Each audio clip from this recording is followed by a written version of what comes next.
Welcome to our Sejam digital mini bem-vindas para o BYU. nosso evento digital da BYU Women's Conference de 2020. Meu nome é Sandra Rogers, presidente desta conferência este ano. Onde quer que estejam, estamos felizes por estarem conosco. Estou muito feliz em apresentar os oradores desta sessão. David J. e Maria Luisa Torres compartilharão conosco sobre tomar tempo para conversar, comunicação no casamento. Eles moram em Salt Lake City. A família Torres, por mais de 100 anos, se formaram na Universidade de Utah e ensina na escola do Granite School District.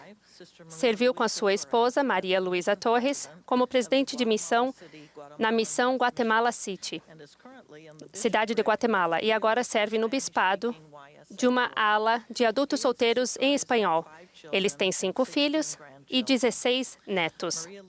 Maria Luisa nasceu no Texas e cresceu na Califórnia. Recebeu um bacharelado na Universidade de Utah. Já serviu como presidente da primária da Estaca e da Sociedade de Socorro, bem como e também na junta da Sociedade de Socorro. Ela trabalha membro do Comitê de Iniciativa Hispânica e atualmente serve com seu marido na ala de adultos solteiros de língua espanhola. Os convido a lerem mais sobre eles no nosso site do BYU Women's Conference. Apreciamos a preparação deles e sabemos que vocês adorarão a sua mensagem. Em 2007, meu marido foi chamado para presidir uma missão na Guatemala. A ideia de que seríamos chamados por 3 anos e que deixaríamos nossa casa, família e especialmente nossos netos parecia demais para mim na época. Meu marido, no empenho de se preparar o melhor possível para a designação, entrou em contato com o presidente que seria desobrigado e ele foi muito atencioso para nos orientar e nos dar o itinerário da semana de nossa chegada na missão para que logo começássemos a trabalhar. Depois de lermos o itinerário, ficamos ao par das inúmeras reuniões, viagens longas em estradas na selva, treinamentos de 7 horas que daríamos, entrevistas com mais de 200 missionários e uma longa lista de responsabilidades eclesiásticas locais. Tudo parecia tão difícil para mim. Isso também serviu para aumentar meus sentimentos de extrema inadequação, ansiedade e falta de confiança. Estava nesse estado de espírito quando, em lágrimas, fui conversar com meu marido. Abri meu coração a ele, contei de minha preocupação de não conseguirmos atender às expectativas que seriam requeridas de nós. Disse o quanto eu me sentia despreparada e desqualificada para essa imensa designação. Relembrei todas as questões não resolvidas que tínhamos em casa com nossa família e como nossa ida certamente agravaria os problemas. Lembro-me do carinho no olhar do meu marido. Talvez estivesse sentindo as mesmas coisas que eu. Pude sentir empatia em seu olhar. Quando percebeu que eu finalmente havia falado tudo o que queria, ele respondeu calmamente: "Tudo o que você disse está certo. É um chamado muito desafiador e será difícil partirmos nesta ocasião. Mas o Senhor nos chamou, então Ele agirá para que tenhamos sucesso. Essa é a obra dEle. Ele vai nos ajudar. Temos apenas que viver um dia de cada vez." Então, ele simplesmente me abraçou. Neste instante, fui consolada e senti que ia ficar tudo bem. Assim, comecei a fazer as malas. Há um relato semelhante no livro de Mórmon. Em 1 Nefe, capítulo 5, vemos que Saria teve preocupações similares às minhas. Seu marido ouviu suas queixas, reconheceu seu ponto de vista e sua lógica e depois falou de sua firme crença nas revelações que recebera. Testificou delas e assegurou-lhe que vieram de Deus. E a bela conclusão dessa cena está descrita nas palavras de Nefe sobre seus pais. E com essas palavras de meu pai, Leí confortava minha mãe Saria. Aprendi em 45 anos de casamento que a maneira como você se comunica com o seu cônjuge tem um efeito no seu coração. Na verdade, isso pode determinar toda a perspectiva da vida. A maneira como os dois se comunicam pode determinar como resolverão seus conflitos, forjar conexões emocionais profundas e ainda fortalecer os laços de seu casamento. O elder Marvin J. Ashton, do Quórum dos 12 Apóstolos, disse: comunicar-se é mais do que meramente trocar palavras, é externar com sabedoria emoções, sentimentos e preocupações, é doar de si mesmo sem restrições. Sabemos que há diferentes tipos de níveis de comunicação no casamento. Há um modo de comunicação superficial usado no dia a dia para acertar compromissos, responsabilidades e falar sobre o clima. Apesar dessa comunicação ser necessária e precisa ser clara para que os dias corram tranquilos, ela não nutre conexões mais profundas nem criam laços com o cônjuge. Outra forma de comunicação é a do tipo pessoal. É aquela em que as crenças, os interesses, os desejos, os sonhos e as metas são expressos. É o tipo de comunicação que geralmente acontece no namoro. Quando essa comunicação é expressa no casamento, as opiniões pessoais de cada um devem ser valorizadas e respeitadas como se fossem suas. Tais pensamentos também devem ser tratados como confidências, quando necessário. Outro nível de comunicação é o que o profeta Joseph Smith compartilhou com as irmãs nos primeiros dias da Sociedade de Socorro em Nauvoo. Naquela ocasião, o profeta estava preocupado com o relacionamento e a comunicação entre maridos e esposas, talvez devido a algumas coisas que ele observara, conforme os novos membros da igreja enfrentavam os desafios de estabelecer o evangelho restaurado, assim como restaurar o evangelho e se estabelecer num lugar novo. Ele disse que esta sociedade ensine como agir em relação aos maridos, a tratá-los com brandura e afeto. Quando um homem está sobrecarregado de problemas, quando está confuso com suas preocupações, se ele puder encontrar um sorriso em vez de uma discussão, isso acalmará sua alma e consolará seus sentimentos. Quando a mente estiver prestes a se desesperar, precisa de consolo. Quando forem para casa, não digam uma palavra irada ou rude para seu marido, mas deixem que a bondade e a caridade coroem suas obras. Essa forma de comunicação nos dias atuais é conhecida como comunicação de validação. É o tipo de comunicação que edifica, nutre, elogia, consola, acalma, conforta e nos sustém, especialmente em tempos de dificuldades, desafios e turbulência. Foi o que meu marido e Leigh fizeram quando encontraram a esposa angustiada. Não importa se a angústia é real ou simplesmente percebida como real. Esse tipo de comunicação pode ser como um fertilizante para o jardim do casamento. Vai fazer com que as flores cresçam lindas e viçosas, estabelecer raízes profundas. Sem isso, o jardim do casamento corre risco de murchar e morrer. Esse tipo de comunicação é o que o meu marido me transmitiu desde que nos casamos. Como recém-casada e treinando minhas poucas habilidades na cozinha, tentei fazer um prato chamado chili beans, com carne, feijão e pimenta. Eu não disse a ele que eu tive que substituir a pimenta que falava na receita e eu troquei por 1/4 de xícara da pimenta caiena. Achei que todas as pimentas eram iguais. E ele me lembro dele dizendo para mim, lacrimejando e com a voz engasgada: "Está gostoso." Logo na primeira mordida, descobri a verdade sobre minha receita fracassada. Rapidamente, agarrei tudo e joguei no lixo. Não dê tanta relevância às imperfeições de seu cônjuge. Atente para o que é bom. Mesmo as pequenas coisas que você gosta nele. Ouça de maneira cuidadosa e expresse verbalmente o que você está entendendo. Em resposta, expresse-se dizendo coisas edificantes e fortalecedoras.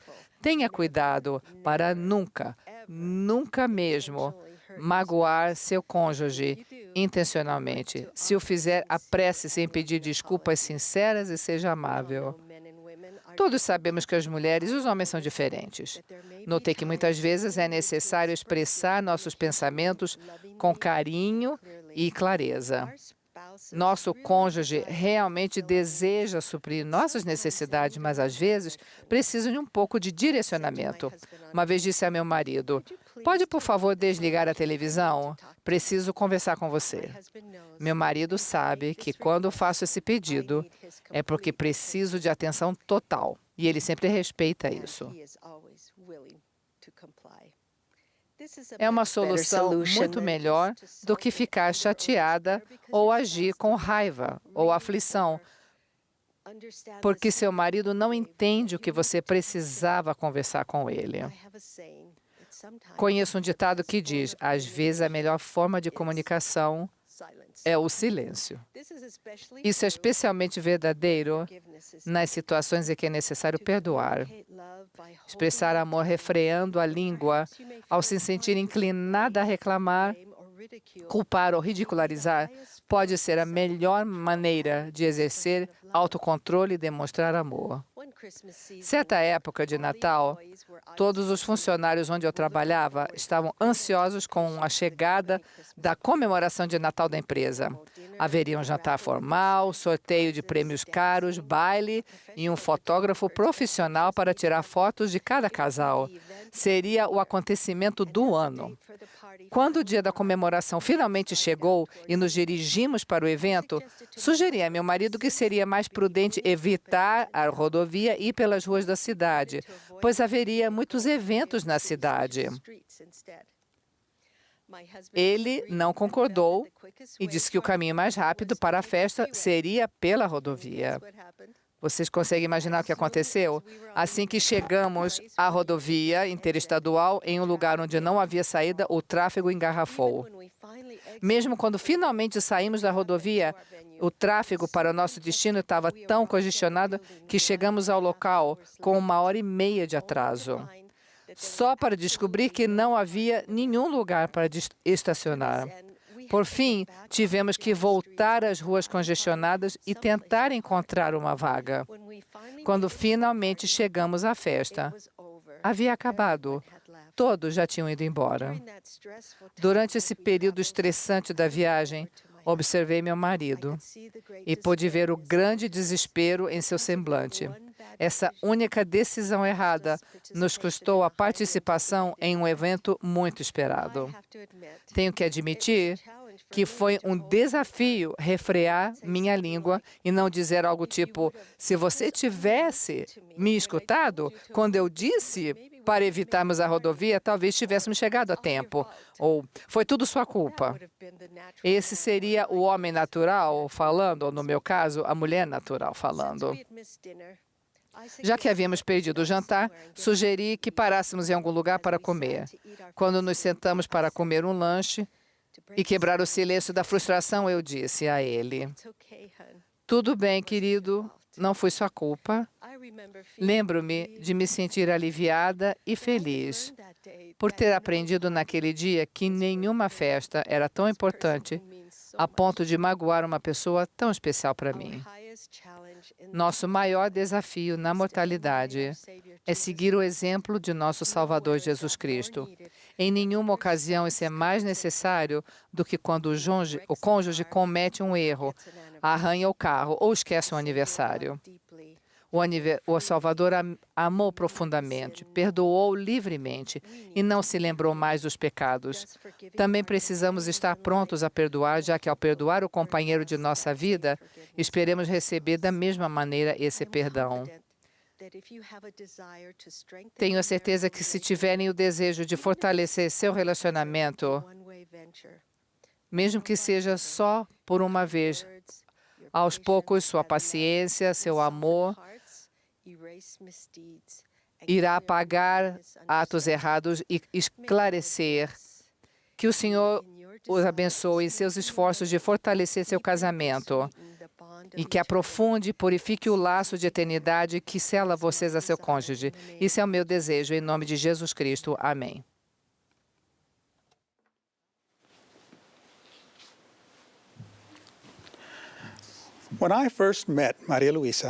Quando eu conheci a Maria Luísa, tive a certeza de que queria conhecê-la melhor.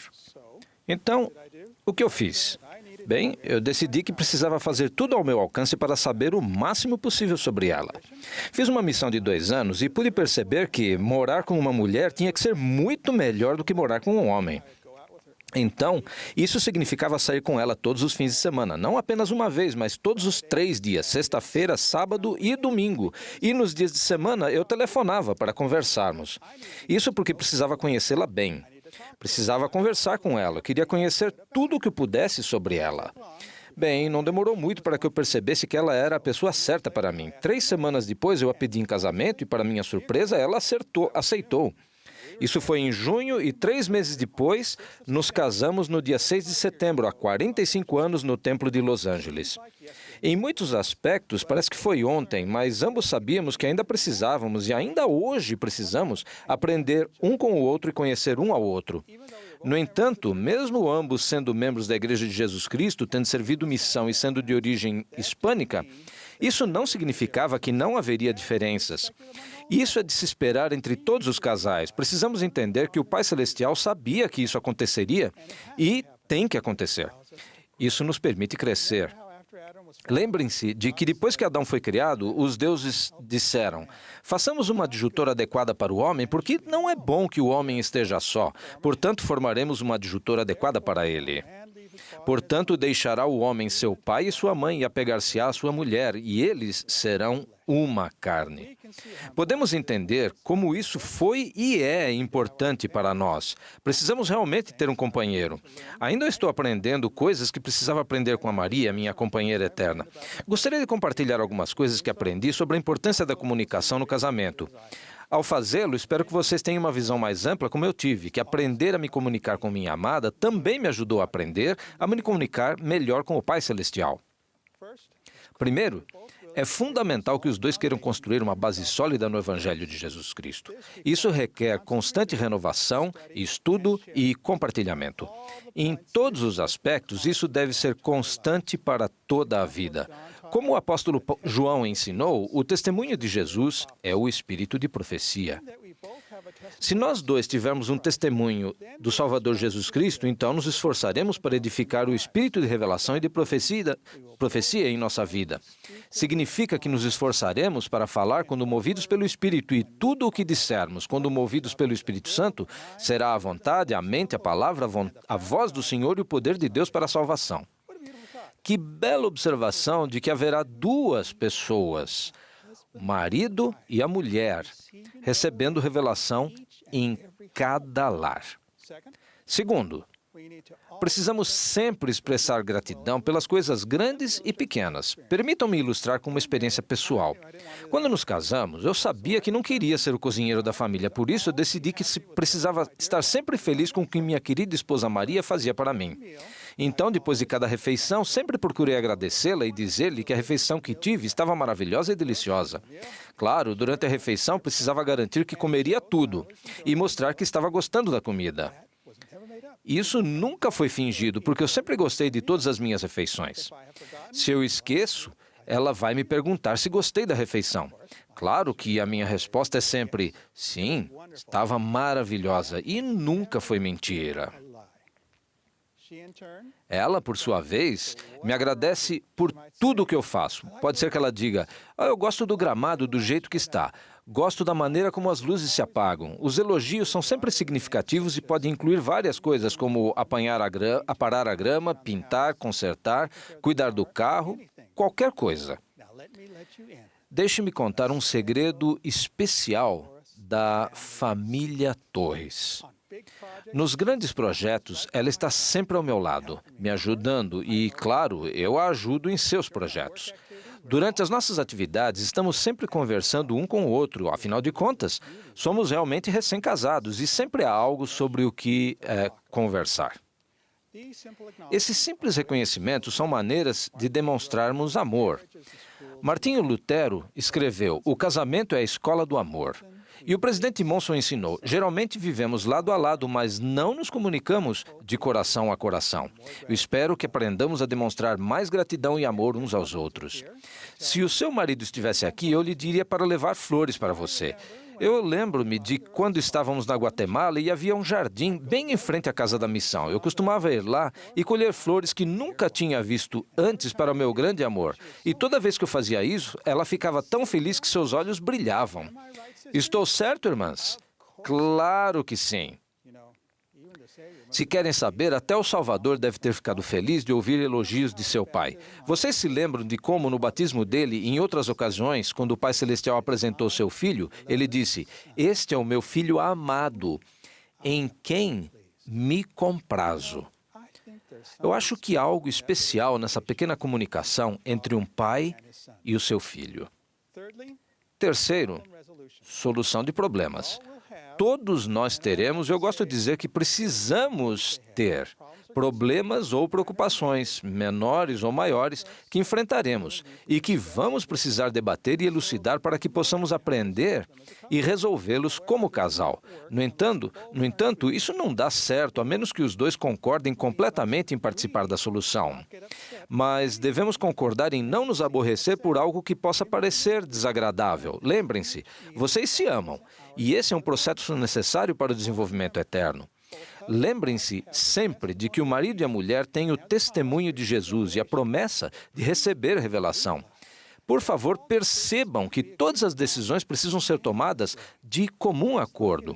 Assim como é ensinado em Doutrina e Convênios, seção 107:27, em que cada membro de cada quórum deve concordar com suas decisões. Agora, se isso não acontecer entre um casal, ou não for a coisa certa a fazer, ou pode ser algo que precise de mais tempo, ou pode ser simplesmente que ainda não descobriram a solução correta, mas se estudarmos o assunto, a solução virá. Um dos problemas que Maria e eu percebemos que precisávamos controlar era o uso dos cartões de crédito. Embora eles fossem pagos no início de cada mês, parecia que nunca sabíamos muito bem o quanto gastávamos, até a chegada da fatura no final do mês. Gastávamos sempre acima do nosso orçamento. Permitam-me apenas acrescentar, nesse momento, que a minha querida esposa sempre consegue fazer um dólar esticar 2 a 5 vezes o seu valor. Eu sempre fico impressionado que uma coisa que nós deveríamos fazer, como foi abordado pelos profetas antigos e atuais. E era um problema no qual nós dois queríamos nos envolver e resolvê-lo juntos. Levou algum tempo para isso, mas depois de entendermos o que era preciso fazer e de executarmos nosso plano, elaborado de comum acordo, ele solidificou nosso casamento e nos trouxe mais felicidade como casal e individualmente. Isso porque saímos de nossas conversas com uma estratégia mensal viável, um fundo de emergência e um incrível sentimento de felicidade e alegria por termos resolvido juntos.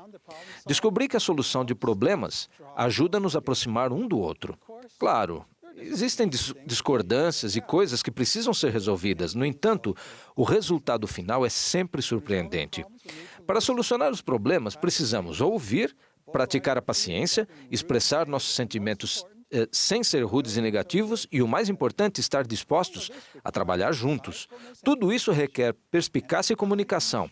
Eu posso lhes garantir que isso é possível e só é possível porque nos amamos. Por nos amarmos e respeitarmos, estamos dispostos a aprender um com o outro. Precisamos fazer isso porque estamos planejando passar a eternidade juntos. E é nesta terra que edificamos a nossa eternidade. A vida eterna é a vida de Deus, e eu não seria feliz sem minha Maria, e ela não seria feliz sem mim. Podem perguntar a ela se isso não é verdade. Eu tenho certeza de que não me engano ao dizer que achava que amava Maria há 45 anos, mas isso não era nada em comparação com o que eu sinto hoje. Eu tenho certeza de que o que eu sinto hoje não é nada com o que eu vou sentir daqui a 20, 50 ou 100 anos. Eu sinto-me feliz por vocês, porque eu sei o que as espera. Eu quero que saibam que eu sei que essas coisas que compartilhei são princípios possíveis e verdadeiros. Eu compartilho humildemente esse testemunho no sagrado nome de nosso Senhor e Salvador, Jesus Cristo, a quem eu amo Amém.